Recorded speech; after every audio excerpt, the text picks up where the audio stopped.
समसीमांत उपयोगिता नियम की आधुनिक व्याख्या। जैसा कि नियम के बारे में मैं पहले बताया जा चुका है कि उपभोक्ता विभिन्न वस्तुओं की इकाइयों का उपभोग इस क्रम में करता है कि प्रत्येक वस्तु की अंतिम इकाई से मिलने वाली सीमांत उपयोगिता समान हो, इसलिए समसीमांत उपयोगिता नियम की बात करते हैं। लेकिन आधुनिक अर्थव्यवस्था अर्थशास्त्री इसको एक अन्य प्रकार से इसकी व्याख्या करते हैं और इसको आनुपातिकता का नियम भी कहते हैं। इस प्रकार हम ये कह सकते हैं कि उपभोक्ता अधिकतम संतुष्टि प्राप्त करने की दृष्टि से ये प्रयास करता है कि क्रय की गई विभिन्न वस्तुओं की सीमांत उपयोगिता के बीच वही अनुपात हो जो उन वस्तुओं के मूल्य के बीच है।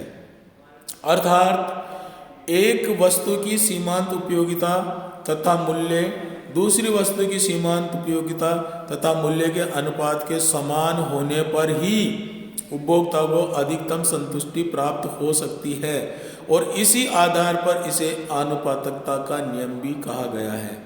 गणितीय ढंग से हम इसको निम्न सूत्र के आधार पर इसे देख सकते हैं। ए वस्तु की सीमांत उपयोगिता अपॉन ए वस्तु का मूल्य बराबर बी वस्तु की सीमांत उपयोगिता बे वस्तु का मूल्य बराबर सी वस्तु की सीमांत उपयोगिता सी वस्तु का मूल्य। ये मूल्य और मात्रा इनका जो अनुपात है वो सभी वस्तुओं के अनुपात एक समान होते हैं, इसलिए इसको आनुपातिकता का नियम कहते हैं। और इससे मिलने वाली जो सीमांत उपयोगिता है वो सीमांत उपयोगिता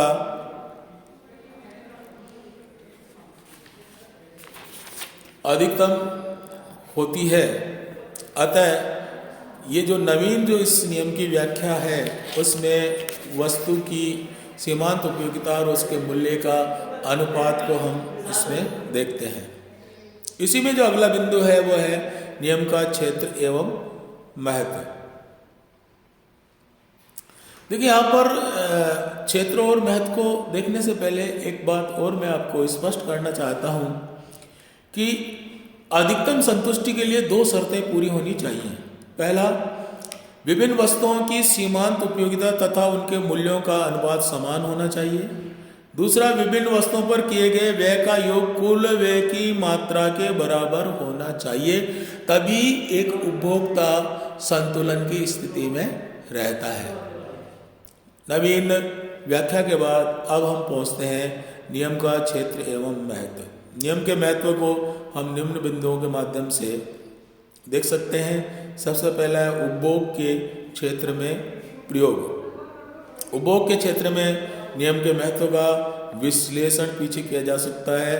उपभोक्ता अपनी सीमित आय से समसीमांत उपयोगिता नियम के अनुसार विभिन्न उपभोग वस्तुओं की सीमांत उपयोगिताएं समान रखकर ही अधिकतम संतुष्टि प्राप्त कर सकता है। इसमें मुद्रा का व्यय है और मुद्रा का भावी तथा वर्तमान प्रयोग है, वस्तु का प्रयोग है, वस्तु का वर्तमान तथा भावी प्रयोग है। इन चारों के माध्यम से एक व्यक्ति जो है निर्णय लेता है। दूसरा, उत्पादन के क्षेत्र में। उत्पादन के क्षेत्र में प्रत्येक उत्पादक इस नियम के अनुसार अपने अधिकतम लाभ के उद्देश्य की पूर्ति उत्पादन के कम उपयोगी साधन के बदले में अधिक उपयोगी साधन के प्रतिस्थापन द्वारा प्राप्त कर सकता है। इसलिए वह भी प्रत्येक साधन से मिलने वाली जो है मूल्य और उसकी सीमांत उपयोगिता में भाग देकर के समान अनुपात के रूप में प्राप्त कर सकता है। तीसरा है विनिमय के क्षेत्र में। विनिमय के अंतर्गत हम एक वस्तु के बदले में दूसरी वस्तु को प्रतिस्थापित करते हैं, अर्थात दुर्लभ वस्तु के स्थान पर कम दुर्लभ वस्तु प्राप्त करते हैं। इस प्रकार दुर्लभ वस्तु की कमी धीरे धीरे समाप्त हो जाती है और उसकी विनिमय शक्ति कम हो जाती है। दूसरी ओर बाहुल्य वाली वस्तु की जिसको हम प्राप्त करते हैं धीरे धीरे कम रहने के कारण विनिमय शक्ति बढ़ जाती है। अंततः एक स्थिति ऐसी आ जाती है कि दोनों ही सीमांत उपयोगिताएं बराबर हो जाती है। तीसरा है, नेक्स्ट है वितरण के क्षेत्र में। वितरण के क्षेत्र में भी इस नियम की विशिष्ट महत्व है, क्योंकि वर्तमान बड़े पैमाने के उत्पादन को अर्थव्यवस्था में उत्पादन के प्रत्येक साधन का भाग उसकी सीमांत उत्पादकता के बराबर देकर वितरण की समस्या का हल आसानी से कर दिया जाता है। दूसरा कि प्रतिस्थापन अधिक उपयोगी साधन द्वारा करके और उसका वितरण कर लिया जाता है। अंतिम है राजस्व के क्षेत्र में। सार्वजनिक क्षेत्र के दो पहलू होते हैं, आगम व व्यय। आगम सरकार की आय सीमित होती है, जिसे वह करों तथा अन्य साधनों से प्राप्त करती है, और इस आय को सरकार जन कल्याण कार्यों पर व्यय करती है। सार्वजनिक व्यय का लक्ष्य होता है कि अधिकतम सामाजिक कल्याण।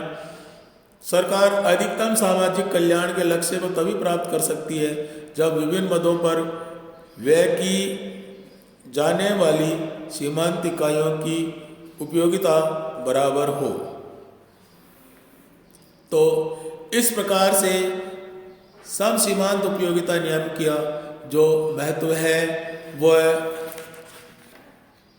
जो महत्वपूर्ण क्षेत्र हैं अर्थव्यवस्था के उपभोग में, उत्पादन में, विनिमय में, वितरण में और राजस्व में, हमने इसको देखा है। तो ये समसीमांत उपयोगिता नियम, या इसकी जो आधुनिक व्याख्या है आनुपातिकता का नियम भी हम इसको कह सकते हैं, उसकी बहुत ही महत्व है।